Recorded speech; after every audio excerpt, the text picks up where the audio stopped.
Alright, I'm going to be talking about two different eyeshadow palettes, and actually, they're kind of similar. Something else that I reached for once I realized that was not going to be my go-to for the entire move. I ended up de-potting those Physicians Formula Butter Bronzer New Highlighters.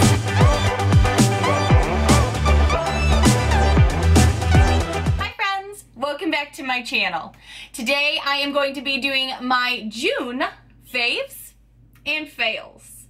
Yeah, this is a little delayed, but you know why. So let's just dive in. What I also love about doing my faves and fails every month is giving you guys shout outs, because I love thanking you guys every single month. And because this last month has been so crazy, I can't just thank one of you. I just really want to thank everyone for your patience and for all of your awesome comments on my last few videos, congratulating me, checking in on me on Instagram and everything. You guys are just the sweetest. So I just want to thank every single one of you right now. I am so appreciative of all of you. Now let's talk about some makeup. If you are new to my channel, I hope you take a quick moment to hit that subscribe button down below to see all of the fun, loud, weird, unique videos I put out every single week. Again, I'm still working with lighting and audio and framing, and I'm still missing furniture pieces, so bear with me guys, but it's all coming together slowly. Oh, the makeup I'm going to be talking about is really the stuff that kind of got me through the month of June and the beginning part of July, really. Through this whole move, there have been things that I reached for that were new that I wanted to try, and stuff that I knew I could trust to fix anything that didn't go well. So the first thing I'm going to be talking about is the Mega Cushion Foundation from Wet n Wild. So many people were raving about this. First of all, I hate this little piece right here. I kind of wish it just didn't exist, but it worked, sort of. I really preferred using this with a blender like usual, but what I found with this, I loved it the first, like, I don't know, week and a half. Then after I was using it for a while, it just started to really dry out. I think that's why cushion foundations are so polarizing. Some people love them, some people hate them. It's okay, and I really liked the formula. I kind of wish it would just come in a bottle at some point, because whatever this is, it works great, but it is good for touch-ups. I did have to do some touch-ups today, so if you follow me on Instagram, you'll know I've already filmed this video, but apparently something happened with the SD card or my camera, and it wasn't usable footage. So I really had to kind of delve back into my makeup today just to do some touch-ups, and this did do great with touch-ups. I think even Tati Westbrook said that. So this isn't like a total fail. I just kind of wish, I don't know, that it didn't dry out so quickly, or that the product didn't get used up so fast. Something else that I reached for once I realized that was not going to be my go-to for the entire move was my trusty Wet n Wild Photo Focus foundation. You guys know I love this. This is a new foundation shade for me. This is Buff Bisque. This works great for me right now. I really love it. I've already talked about it before, so I won't talk about it too much. Just that this kind of saved my face game lately. The powder that I was really interested in trying was the new finishing powder from e.l.f. I really love e.l.f. I love to delve into e.l.f. and try new things from them because one, they're inexpensive, and two, they're great quality products. This for me was actually a lot more like the pure 4-in-1 foundation powder. I mean, I wasn't expecting that. I was kind of thinking that this e.l.f. product was going to be similar to just like a finishing powder, super light, super easy. This is very pigmented. It has a lot of strength on its own as just a foundation, which reminded me a lot of my pure foundation. I couldn't believe it, and I think this is a little too dark for me right now, but as summer progresses I might be able to use it more and more. This is also good for fixing touch-ups as well. This does the same thing. It's good for that too, but this is way cheaper, obviously. So I was kind of shocked how comparable it was in a way that this could just stand on its own as a foundation, not just a powder, especially for summertime when you probably don't wear as much foundation on your face, you know? So I talked about this next product to Andrea Mattiliano here on YouTube. She had recently talked about it, and it is the Wet n Wild Photo Focus Primer Water. This is something she loves. That is the, it's the Smashbox version. She raved about it. So when she tried this out, I was like, okay, she said it was, she had lukewarm feelings about it. She said it was okay. So I reached out to her separately and was like, tell me a little bit about it because I'm really interested in it, but I don't own the Smashbox yet, so I can't really compare it. And she said it was still pretty good, but Smashbox was still her favorite. And I think this has done okay, but I can tell you that if I don't wear it every day, I still don't think it's a huge deal. Whereas I've heard with the Smashbox water, it's more recognizable when you skip it that day. So I'm gonna keep using this. I've got about half half used already. I'm gonna keep using it and let you guys know in an empties video how I feel about it long term. But this has been something I've been trying through this whole process. I actually reviewed the matte version of this setting spray, a month or two ago, and it is the Wet n Wild Photo Focus. So the last one I talked about was the matte one that's in a black bottle. This is the natural finish in the white bottle. I wasn't sure how well this was going to do because, as most of you know, I have oily skin and I try to combat that as much as I can with finishing sprays. This has actually done amazing for my oily skin.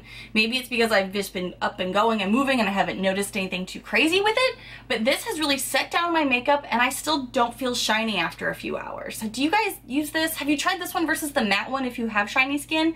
Because I was really impressed with this because I thought, this is all they had at the store, I guess I'll try it. It's really good, at least for my skin. What about you guys? Alright, I'm going to be talking about two different eyeshadow palettes, and actually, they're kind of similar, but one is really inexpensive and one is a BoxyCharm product. So to stick with the Wet n Wild theme, I got this Wet n Wild Not a Basic Peach palette. And for some reason, these little bitches are so hard to open. Like, I've opened it and used it, but this side closure, I don't know what adhesive they used on their sticker. It's freaking impossible to open. Oh my gosh, I'm still struggling. Like, breaks nails. This is a nail breaker. This is a lot of warm hues to it. It's got some mattes, it's got some shimmers, and it has that 2018 summer pop of blue that everyone and their mother feels like they must have this season. It worked because I bought it. I was using this a lot right before my move and in the beginning portions of my move in June. But then, as you guys know, we just got the Alomar palette and it is super duper similar, but I'm not gonna lie, way better quality. Looking at the two of these, you can kind of see how they're slightly comparable. They all have warm orangey red tones to them. There's that pop of blue, there's some shimmers, and there's some mattes. What I can tell you about the transitions in the Wet n Wild palette is they have a lot of kickback. I was really surprised at how much was just kind of like falling out of this palette when I barely touched it with the brush. Some things I would use my finger for.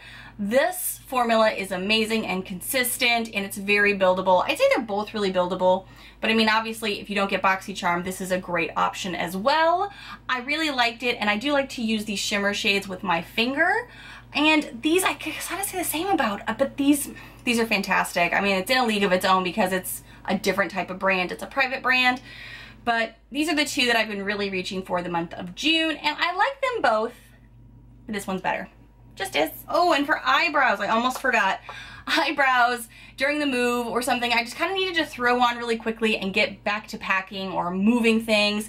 And the IT Brow Powder Pencil that I got from BoxyCharm has also been a lifesaver this month, along with the Brow Gal Instant Brow Hair. I was combining these two a lot last month and they are amazing. I've still reached for them. I reached for them today. Awesome, awesome, quick products that you don't have to like spend a lot of time mussing and fussing with. All right, I have two major fails and they're the same thing practically. They're nail polishes.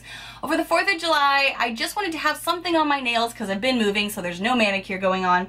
So I had some Sally Hansen Hard as Nails Extreme colors. I had like a fuchsia hot pink one and a blue one. So I would do like an accent color with the blue, you know, for red, white, and blue kind of thing. These chipped off within 2 days. I'm not even saying like a week's worth. You were seeing just the edge of it chipping. It was the whole nail was chipping. When I first filmed this video for you, because I've already filmed it, you could have seen the patches, but I couldn't stand it. So I actually got these on clearance at Target. So I mean, I guess you get what you pay for, but I was really disappointed in these. I think I'm just gonna declutter them right now because if you can't even last 2 days, including with the top coat, I put a top coat on these babies. That's no good. No good. Oh, and one other thing I wanted to mention for you guys, because while I was moving, I ended up depotting those Physicians Formula Butter Bronzer new highlighters. I know you guys were saying, hey, if you depot them, let us know. I did film it. I'm going to try to insert it here. And I actually have them in this little Z palette-like thing. But really, all I did, it's not great lighting when I filmed it, was take a butter knife kind of to the side edges of the pans and just kind of forced them out because there was only like a dabble, like a little dabble of glue at the bottom of these.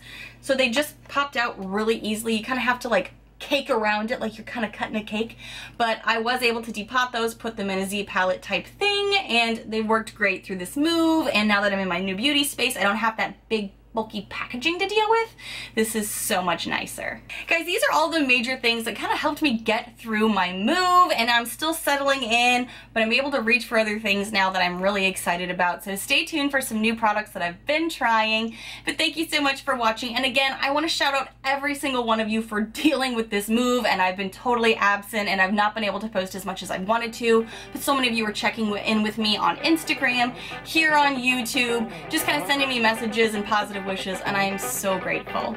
Thank you so much, and I will see you guys in the next video. Bye, friends!